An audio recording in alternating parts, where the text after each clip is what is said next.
In this video, we'll show additional capabilities of the K-Mine Dynamic Design tool. The design workflow is now more flexible, easier to control, and clearer on screen. First, let's create contours from several wireframes at once. In this example, the wireframes represent ore bodies, that is, solids.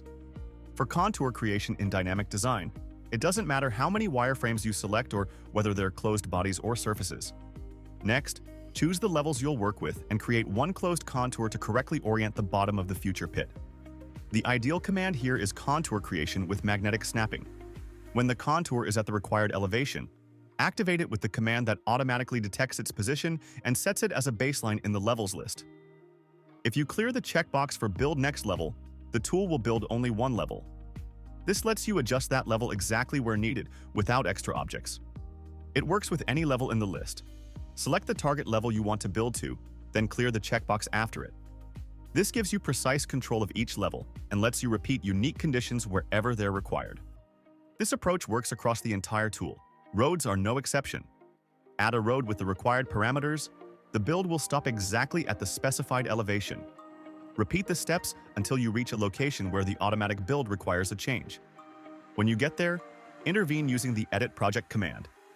In baseline editing mode, you can nudge points directly in 3D space, or use the standard commands of the design module.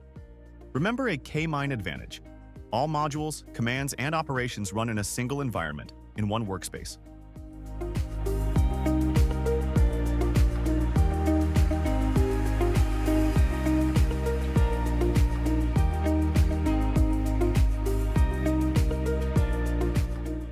Continue the step-by-step build to the required location without cluttering the workspace. Step-by-step building also applies to solid creation. You can display the solid at any time to assess the design in 3D, overlay the necessary layers, and more. Use this approach when you need to reproduce a complex ore body shape, create a unique pit configuration, or whenever it's appropriate. Most importantly, build engineering-grade pits and enjoy the result.